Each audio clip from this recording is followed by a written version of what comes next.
This is Ben Davison. Subscribe to Stephen Icon. Now, as I'm sure many of you guys know, that Josh Taylor, he parted ways with Cyclone Promotions, as in Barry McGuigan and Shane McGuigan, and of course that meant that he severed ties with his trainer in Shane McGuigan, who, in my opinion, did a fantastic job in training him. So he's been looking for a new trainer for the past few weeks, and it was down to two, Adam Booth and Ben Davison. Now, we know that Josh Taylor, he went to Dubai and spent a little bit of time with Ben Davison, along with Billy Joe Saunders and that as well. Because Ben Davison is, of course, training Billy Joe Saunders, along with being co-trained as well by Jimmy Tibbs. So it's good to see Jimmy Tibbs back in with Billy Joe Saunders. And I believe that Ben Davison is still training Isaac Lowe, although he wasn't there for his last fight. So we'll have to keep an eye on that particular situation. Anyway, Josh Taylor, he's made his decision and decided to continue training with Ben Davison. So Ben Davison will be his trainer going forward. Now, I know a lot of people saying that Ben Davison is very young and he's inexperienced. Why did Tyson Fury choose him and this, that and the other? Now, I wasn't one of those. I thought that that was a great move for Tyson when that was originally announced. And I thought that Ben Davison done a fantastic job with Tyson Fury.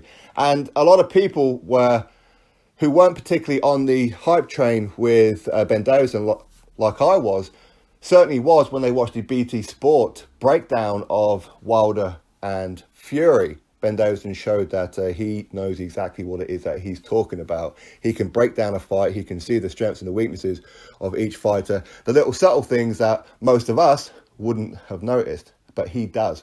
So I think that him being in the corner of Josh Taylor is fantastic. So you know that Josh Taylor, he loves to have a brawl. He's a pretty good technical fighter in that as well. And listen, I don't do pound for pounds or anything like that. It's not something I ever think about. But if I did, I could potentially, possibly put him in a top 10 position of pound for pound, Josh Taylor. I think that he's an absolutely phenomenal fighter and one hell of a performance against Regis Prograis as well, who again is also a phenomenal fighter.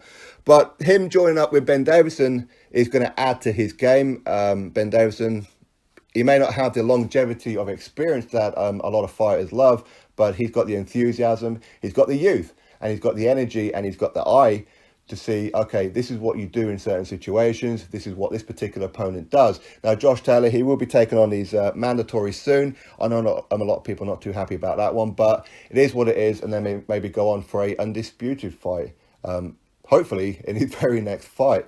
But either way, for me, I'm cool with it. Not that it makes any difference whether I am or not, but my personal opinion is I think it's a very, very good move for Josh Taylor to join up with Ben Davison. And of course, Josh Taylor and BJ Saunders, you know, that these guys are going to be sparring quite a bit going forward. Of course, BJ Saunders is a bigger guy, but either way, that would be some pretty interesting sparring, I think. Anyway, you guys drop your thoughts below about it. Click the thumbs up to this video and, of course, subscribe. And I'll catch you all in the next video.